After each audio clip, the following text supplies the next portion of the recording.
Good evening everyone. As you all know कि हम आपके करंट अफेयर्स डिस्कस कर रहे हैं। हम ऑलरेडी आपके दिसंबर के फर्स्ट 15 डेज के करंट अफेयर्स, देन उसके बाद जो आपके जुलाई के करंट अफेयर्स हैं वो हम कवर कर चुके हैं। आज इस लेक्चर से हम मोस्ट इम्पॉर्टेंट आर्टिकल्स या फिर बात कह सकते हैं कुछ ऐसी न्यूज़ जिनसे डायरेक्ट क्वेश्चन जो है आपके एग्जाम में पूछा जा सकता है। अब ये जो पॉइंट है वो सारे यूपीएस के द्वारा कंडक्ट कराए गए एग्जाम्स के लिए भी है, लेकिन उसके अलावा जो आपके सेंटर और स्टेट में एग्जाम्स होते हैं उस सेम चीज के लिए भी ये बात लागू होती है। तो चलिए स्टार्ट करते हैं ना। सबसे पहले हमारे पास आता है शंघाई कोऑपरेशन ऑर्गेनाइजेशन समिट की। ये समिट के बारे में बार बार पूछा जाएगा। एज यू कैन सी कि हमारे रिस्पेक्टेड प्राइम मिनिस्टर जो हैं उन्होंने ये समिट जो है आपकी अटेंड करी थी। उनके साथ आप देख सकते हैं पुतिन भी है यहाँ पे। चलिए आगे चलते हैं। तो आप देखेंगे तो जो 2024 का समिट था वो कहाँ पे बेसिकली कंडक्ट कराया गया है। तो आपका अस्ताना कजाकिस्तान जो है वहां पे कंडक्ट करा गया है, जहां पे ये सारे मेंबर्स, जितने भी मेंबर्स आपके एससीओ के हैं, वो सारे आके मिले एंड उन्होंने जितने भी डिस्कशन के पॉइंट्स थे वो सारी चीजें यहाँ पे डिस्कस करी हैं। तो चलिए आगे बढ़ते हैं अब इसी के साथ आपका नेक्स्ट। नाउ जब हम बात करते हैं कि हाइलाइट्स क्या रही थी इस एससीओ समिट की जो 2024 में कंडक्ट कराया गया था, तो सबसे पहली जो मेजर हाइलाइट हमें यहाँ पे देखने को मिलती है कि एक न्यू मेंबर जो है बेलेरस, उसको एंटर किया गया है। बेलेरस जो है, कई बार डायरेक्टली पूछ लेता है कि बेलेरस जो है कौन से ईयर में आए हैं। लास्ट ईयर जो है अगर हम बात करते हैं 2023 की, तो उसमें ईरान जो है वो आपका न्यू मेंबर बना था एससीओ का। यस, तो जो बेलेरस है वो आपके क्या है 10th मेंबर बने हैं एससीओ के। ठीक है, एंड अगर हम बात करते हैं तो आप देख भी सकते हैं कि जो इंडिया के एक्सटर्नल अफेयर मिनिस्टर थे वो बेलेरस के मिनिस्टर से मिले एंड उन्होंने कहीं ना कहीं बायलेटरल टाइज को भी साइन किया है। बायलेटरल टाइज मतलब कि देखिए जिस जिस जगह पे जिस जिस सेक्टर में हमें कुछ नीड चाहिए होगी आपसे, तो you will always going to be there to help and same goes for us. ये चीज जो है यहाँ पे हमें देखने को मिली है। अगर जब हम बात करते हैं तो यहाँ पे एक अस्थाना डिक्लेरेशन भी साइन किया गया है। बेसिकली उसमें क्या है कि जो 24th एसयू समिट हुई थी उसमें हम लोग क्या करेंगे, 25 स्ट्रेटेजिकल एग्रीमेंट्स के बारे में बात करेंगे ना। ये 25 स्ट्रेटेजिकल जो एग्रीमेंट्स हैं जो डिस्कस हुए हैं और जो साइन किए गए हैं by all the countries who are respected members of SCO, वो किसके ऊपर है? एनर्जी के ऊपर है, सिक्योरिटी के ऊपर है, ट्रेड के ऊपर है, फाइनेंस के ऊपर है एंड इंफॉर्मेशन सिक्योरिटी के ऊपर है। When I talk about security, तो समवेयर सिक्योरिटी आपकी बॉर्डर्स के थ्रू भी सिक्योरिटी की बात होती है। इन कंट्री जो सिक्योरिटी है उनकी भी हम जो यहाँ पे बात करते हैं। एनर्जी के बारे में भी हम पढ़ ही रहे हैं, राइट, कि कैसे कैसे फ्यूल्स हमें प्रिजर्व करने, कैसे कैसे जो रिन्यूएबल रिसोर्सेज है उनको थोड़ा सा ज्यादा यूज करना है rather than non renewable processes. तो वो चीज, trade is most important because if trade is going to be good तो इट्स क्वाइट ऑब्वियस कि हर एक जो भी मेंबर्स हैं उनको फाइनेंशियली एक हेल्प मिलेगी and which is our next point.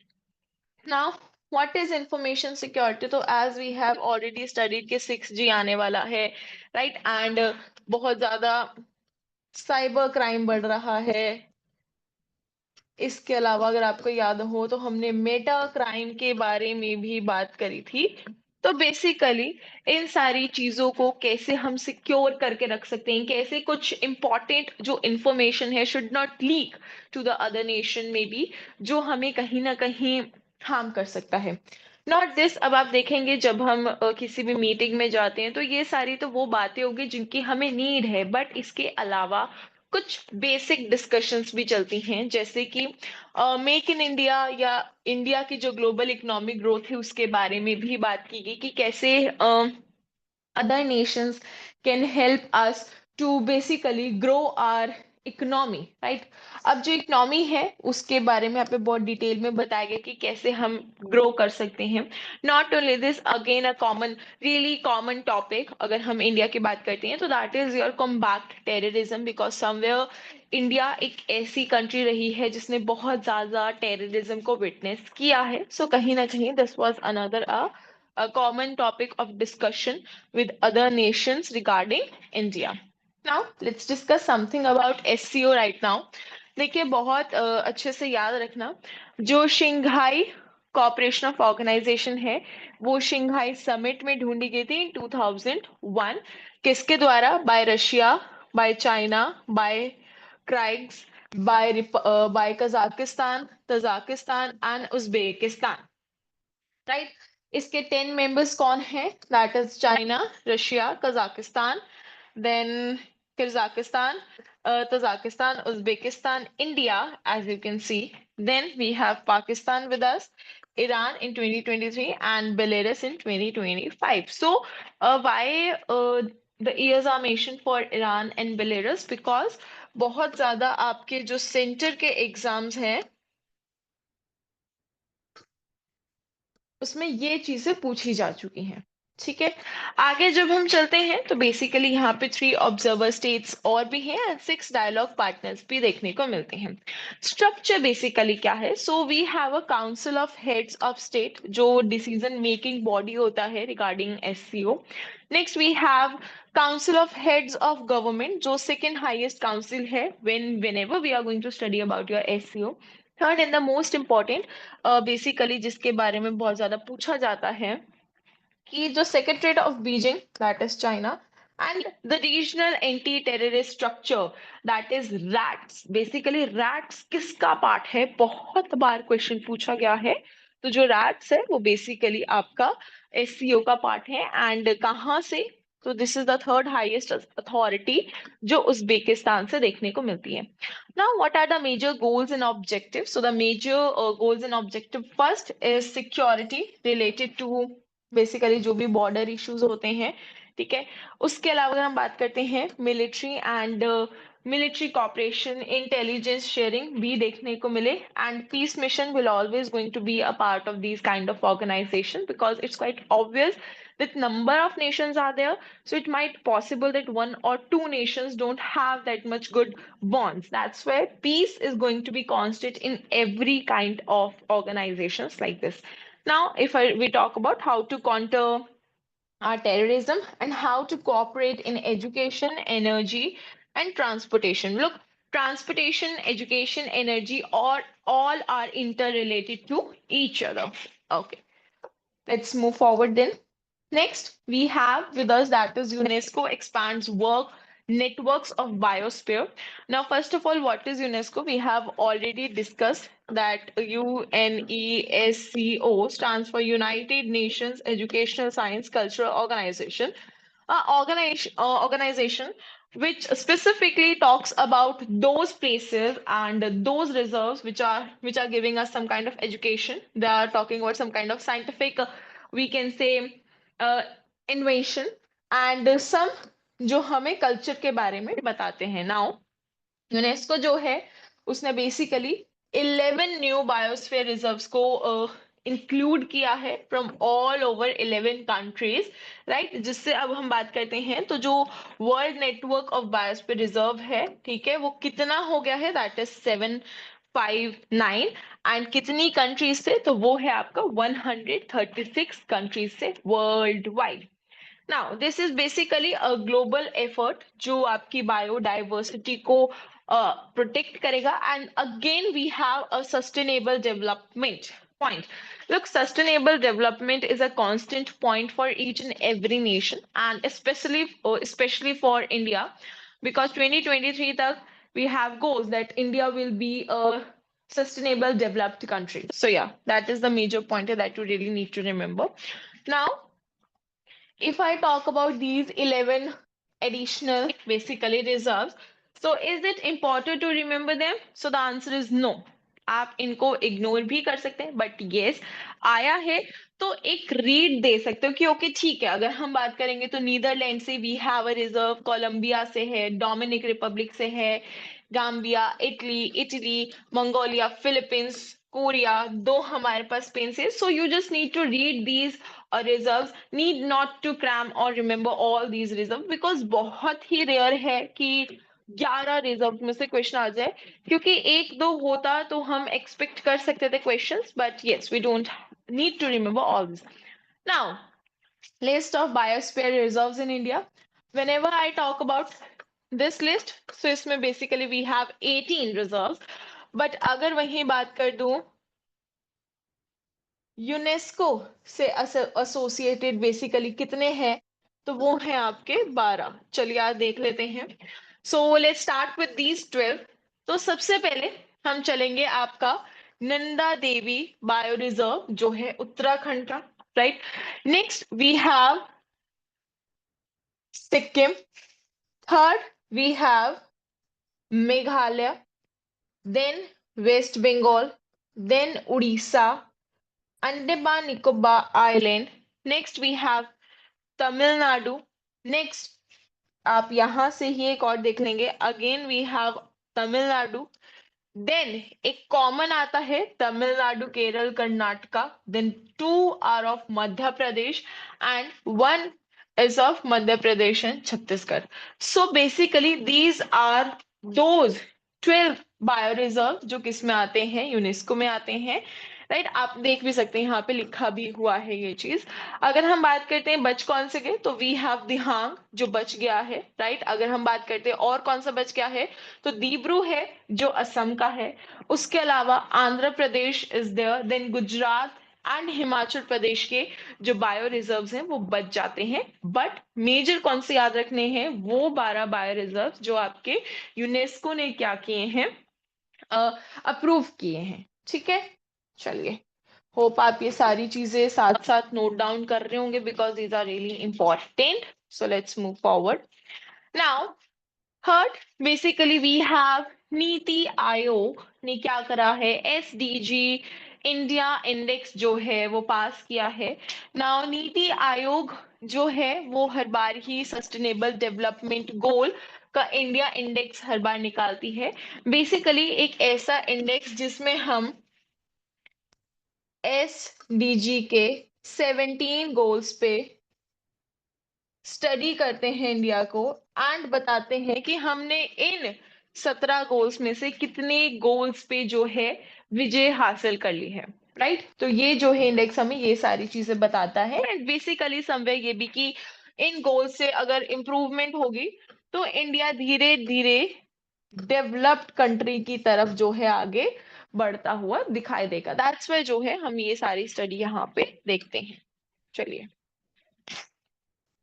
Now अगर मैं बात करती हूँ कि प्रोग्रेस क्या रही है, ठीक है. पहली बात तो जस्ट हाँ, यहाँ पे एक चीज हमने मिस कर दिया था, वो देख लीजिए. नाउ जब मैं इंडिया की बात करती हूँ तो इंडिया का करंटली एसडीजी अगर हम देखेंगे स्कोर कितना क्या रहा है, तो that is 71 which is improved बहुत ज्यादा. अब आप पूछोगे कैसे इम्प्रूव्ड है, तो एक बार देख लेते हैं. जब हम 2018 की बात करते हैं तो ओवरऑल स्कोर जो था इंडिया का वो 57 था. मैं आई 2019 टू 20, सो इम्प्रूवमेंट हुई. ओवरऑल जो स्कोर रहा दैट इज 60 एंड 2021 में we had 66 and now we have 71. अब आप सोचोगे कि अच्छा कैसे है 71, तो देखिए ये जो इंडेक्स है बेसिकली क्या करता है, मार्क्स देता है फ्रॉम 0 to 100 जो है मार्क्स यहाँ पे दिए जाते हैं. एंड बेसिकली जितनी भी वैल्यू 100 के पास होगी इट मीन्स आपकी रिस्पेक्टेड कंट्री और स्टेट जो है उतना ग्रो कर रही है. So we are on a constant growth from 2018 and we are constantly growing and हमारा ओवरऑल स्कूल जो है वो हर चीज में बेटर होता जा रहा है. नाउ स्टेट वाइज एक बार प्रोग्रेस देख लेते हैं. तो अगर हम बात करते हैं तो in total 32 states and UTs, ये इंक्लूड करके बोल रही हूँ, ऐसा मत सोचना दैट दे आर 32 स्टेट्स और something. No, I am including all the states and all the union territories, and in total we have a count of 32. So 32 states and UTs are there जिन्होंने जो score है वो 65 to 99 के बीच में achieve किया है, which is a great news. Literally हमें पता लगता है कुछ इसमें न्यू एंट्रीज भी आई हैं, जैसे कि Arunachal Pradesh is there, Assam, Chhattisgarh, and ये क्या है, कुछ फ्रंट रनर्स देखने को मिले हैं। अब वो कौन सी कंट्रीज है जो इस 65 टू 99 के रेंज में आती है, तो देख सकते हैं Uttar Pradesh, Jammu and Kashmir and West Bengal we have. Next, goal wise achievement क्या देखने को मिला, तो सबसे ज्यादा 13th गोल पे हम लोगों ने बेसिकली स्टडी करी, ठीक है। एंड हमें पता चला कि ये जो है बहुत ज्यादा इंक्रीज हो गया है from 54 to 67। Next, goal 1, no poverty, yes हमने नो पॉवर्टी भी अचीव कर ली है, जिसका स्कोर आपका 62 72 के बारे में हो गया है। यहीं पे एक पॉइंट मैं आपको नोट कराना चाहूंगी, या वो चलो आगे बताती हूँ मैं आपको, गोल्स के साथ ही हम लोग गोल्स भी डिस्कस करेंगे तब। चलिए नाउ फटाफट से एक बार सस्टेनेबल डेवलपमेंट जो गोल्स उनके बारे में देख लेते हैं। So in total we have 17 goals, right. अगर हम बात करते हैं तो now we have 193 members of United States जो इन गोल्स पे काम कर रही हैं टिल 2020 2030 बेसिकली। पर्पस क्या है कि भाई ग्लोबल चेंज आ सके, पॉवर्टी में, इनइक्वालिटी में, क्लाइमेट चेंज में, इन्वायरमेंटल डिग्रेडेशन में, पीस एंड जस्टिस में, दोज कॉमन टॉपिक्स जो हमें डे टू डे लाइफ में ध्यान देने चाहिए, बट हम लोग नहीं दे पाते, that's why they created this kind of goals for us. Target क्या है कि 169 टारगेट्स बेसिकली है कि ये सारे जो गोल्स है वो कहीं ना कहीं अचीव जो है कर लिए जाए। नाउ आगे चलते हैं। सो एडॉप्शन की जब हम बात करते हैं तो बेसिकली जो adoption that was done in 2015 and 2030 तक एजेंडा है कि सस्टेनेबल डेवलपमेंट अटीन कर लिया जाए। इम्प्लीमेंटेशन क्या है कि हर एक कंट्री को इनकरेज किया जाता है कि आप जो है इन 17 गोल्स पे काम कीजिए कॉन्टिन्यूसली। ग्लोबल इम्पैक्ट क्या है कि yes, globally each and every nation is working according to their strength, ठीक है, and yes they are continuously improving day by day, ठीक है। कभी कोई किसी गोल में, कभी कोई किसी गोल में। नाउ यहाँ पे मुझे आपसे एक चीज डिस्कस करनी थी। So yes we have these 17 goals and India ने बहुत सक्सेसफुली नो पॉवर्टी में बहुत अच्छा काम किया है, हंगर में, हेल्थ में, education, gender equality, excuse me, clean water and sanitation, affordable and clean energy, decent work हो गया, industry, reduced inequality, sustainable cities and communities, responsible consumption, climate action, life on land, peace and justice, and partnership for the goals. So, as you can see, मैंने इस 17 में से 16 पे ही tick किया। Yes, this is really important that you really need to remember. तो हुआ क्या है कि जो इंडिया है उसने अपने आप का जो ये जो इंडेक्स निकाला था, ठीक है, वो सिर्फ इन 16 बेसिकली गोल्स पे निकाला था। हम लोगों ने 14th गोल पे अभी भी कोई स्टडी नहीं की है, ठीक है, या फिर आप कह सकते हैं कि 14th गोल पे जो भी इंप्रूवमेंट रही है या इंप्रूवमेंट नहीं हुई है, तो वो अभी तक हमारे पास नहीं आई है, ठीक है। बट ये चीज याद रखना कि 17 गोल्स हैं जिसमें से भारत ने सिर्फ 16 पे भी अपनी इंप्रूवमेंट जताई है।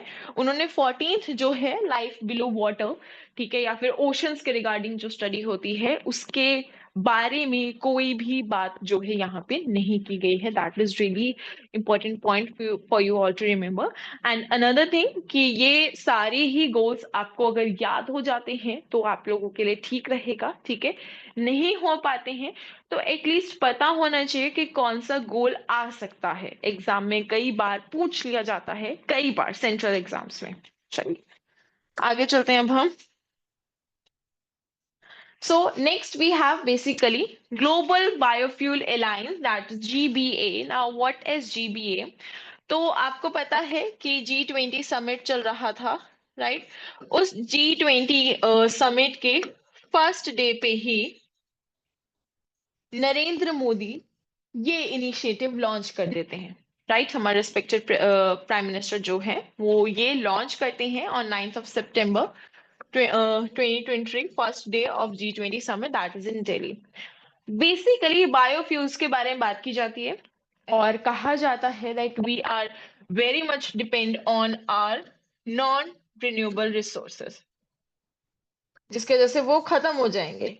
तो हमें क्या करना चाहिए, बायोफ्यूल्स पे शिफ्ट होना चाहिए एंड रिन्यूएबल रिसोर्सेज पे शिफ्ट होना चाहिए। अगेन इसका हेडक्वार्टर्स कहाँ है, that is in Delhi, because summit basically Delhi में ही कंडक्ट कराई गई थी। Now what are biofuels basically, तो एज यू कैन से कि जो बायोफ्यूल्स हैं, ठीक है, they are made up of biomasses. Now what are these biomasses, अगर हम बात करते हैं तो बायोमासेस का मतलब होता है डीकम्पोज्ड वेजिटेबल्स हो गई, ठीक है, फ्रूट्स हो गए, ठीक है, प्लांट्स हो गए, है ना। जब हम ये सारी चीजें देखते हैं तो ये आपके किस में आ जाते हैं, बायो मास में आ जाती है। इनसे जो भी फ्यूल बनाया जाता है दैट इज योर बायोफ्यूल। अगर मैं आपको एक छोटा सा एग्जांपल दूं, तो बायोफ्यूल जो है वो अलग अलग टाइप्स के होते हैं, जैसे कि बायोडीजल, ठीक है, जस्ट अ सेकेंड, मेरे कोड के जैसे बहुत कुछ लिखा जा रहा है। Next we have bio ethanol, जो आपका कॉर्न एंड ज्यादातर शुगर केन से बनाया जाता है। नेक्स्ट वी हैव बायोमीथेन, जो सड़ा हुआ सड़ा गला जो खाना होता है बेसिकली उससे बनता है। तो यही चीज यहाँ पे बात की गई है कि देखिए, rather than using fossil fuels we should shift to them, but there is a but before getting to that but, देख लीजिए, बायो इथेनॉल जो है सबसे ज्यादा बनाया जाता है, ठीक है, और वो सबसे ज्यादा शुगर केन से बनता है। यस, इंडिया सबसे ज्यादा लार्जेस्ट इसमें क्या कह सकते हैं प्रोड्यूसर है, जो शुगर केन से बायो इथेनॉल बनाती है, एंड अब हमने कौन से भी बनाना शुरू कर दिया है। देख सकते हैं फर्स्ट जनरेशन क्या है, जहां पे तेल जो है sugar, starch, vegetable oil, animal fat से बेसिकली बनता है, ठीक है, एंड उसको हम bio alcohol, diesel, vegetable oil, bio ethers लिखा है, बायोगैस इंक्लूड करते हैं। सेकेंड जनरेशन बेसिकली क्या है, जो नॉन फूड क्रॉप से बनता है, ठीक है, जैसे कि अगर हम बात करते हैं वेस्ट जो हो जाता है आपका उससे, जैसे कि bio hydrogen and methanol. Third generation क्या है, जहां पे माइक्रो ऑर्गेनिज्म से बनाएंगे, that is your algae. Fourth generation is जहां पे aim not to only generate sustainable energy but also to provide a way to capture and store CO2 की। Fourth generation वो होगी जहां पे इन सबसे अलग जो है डिसीजन आपका यहाँ पे लिया जाएगा।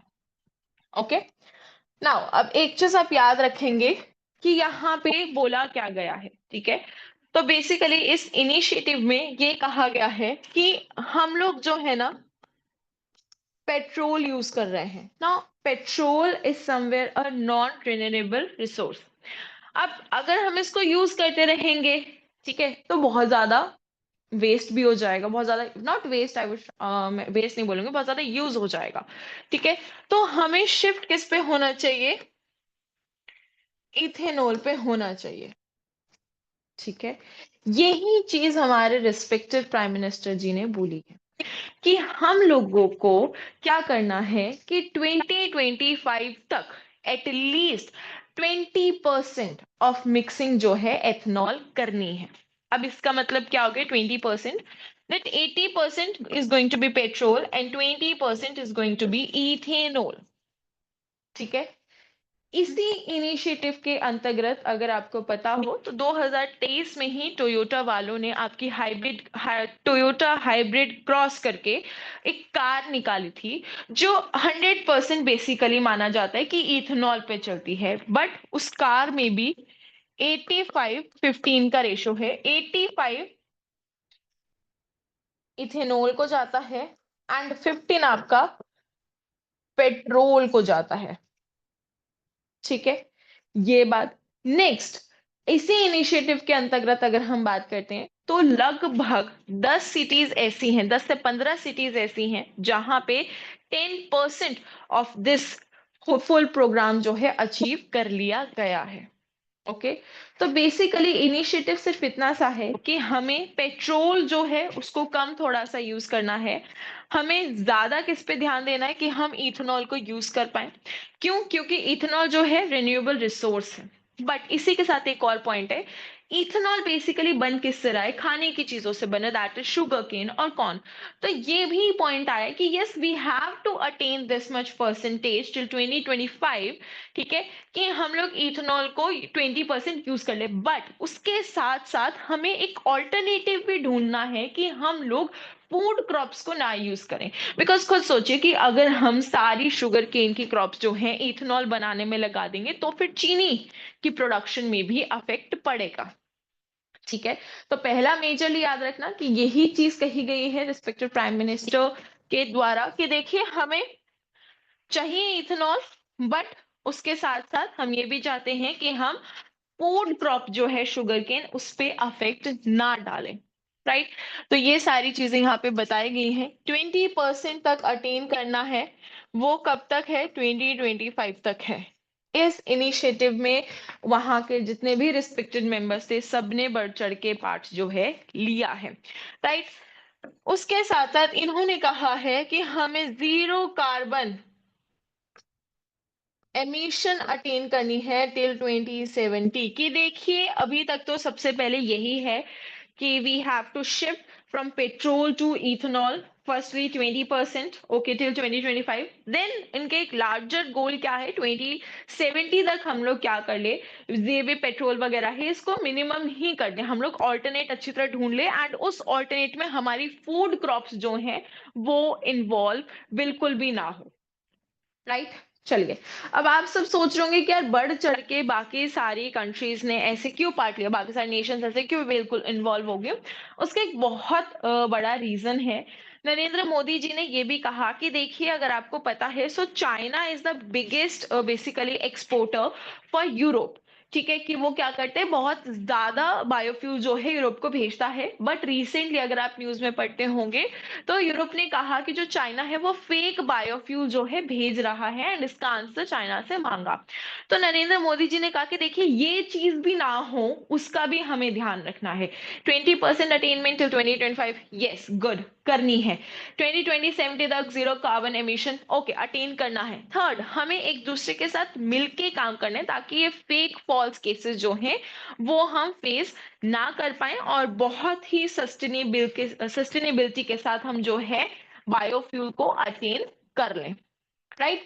एंड इसी के साथ जो है हमारा लेक्चर आज यहीं पे खत्म हो जाता है। होप आपको ये सारे इंपॉर्टेंट आर्टिकल जो है समझ आए होंगे, बिकॉज ये चारों ही बहुत इंपॉर्टेंट हैं, एंड इन पे यस क्वेश्चंस फॉर्म हुए हैं, ठीक है, एंड अच्छे क्वेश्चंस जो है हमें देखने को मिले हैं। So thank you everyone and have a really nice evening, do take care of yourself.